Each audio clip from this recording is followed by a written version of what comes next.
Praise the lord. ప్రభువునందు మీకు నా హృదయపూర్వకమైన వందనాలు తెలియజేస్తూ ఉన్నాను. ప్రభు మీ అందరికీ తోడేయండి, మిమ్మల్ని బలపరిచి ఆదరించి కాపాడునుగాక.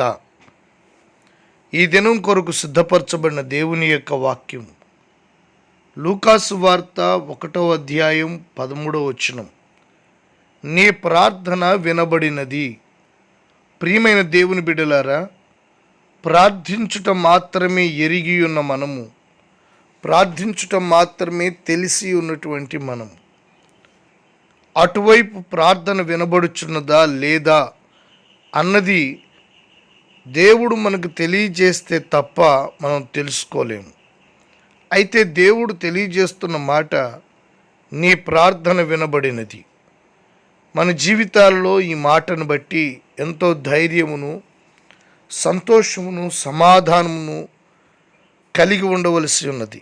ఎందుకంటే మన ప్రార్థన వినబడి ఉన్నది.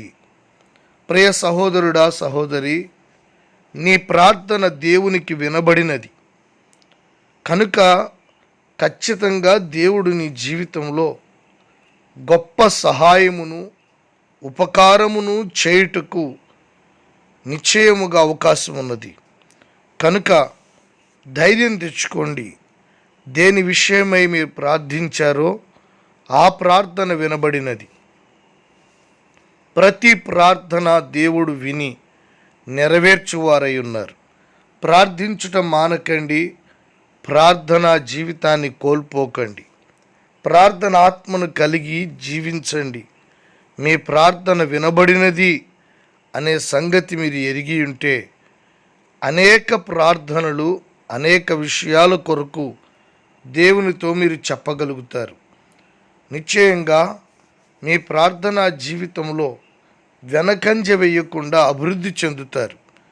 దేవుడు మీ ప్రతి ప్రార్థనకి జవాబు అనుగ్రహించి మీ ప్రార్థనలను సాక్ష్యాలుగా మారుస్తాడు.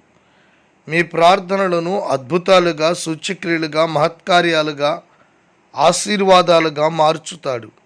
కనుక దేవుని సన్నిధిలో ఈ ఒక్క మాటను గుర్తుపెట్టుకొని నిరంతరము ప్రార్థనా జీవితం కలిగి ఉండండి. కూర్చున్నా, లేచినా, నడిచినా, పండుకున్నా, ఒంటరిగా ఉన్న, నలుగురు మధ్యలో ఉన్న, దేవునితో మాట్లాడుతూ, దేవునికి ప్రార్థిస్తూ, ప్రార్థనలో ఎదగవలసిందిగా ప్రేమతో తెలియజేస్తూ ఉన్నాను. నీ ప్రార్థన వినబడినది కనుక గొప్ప కార్యాలు నువ్వు చూడబోతూ ఉన్నావు. అట్టి కృప కలుగును గాక. ఆమేన్.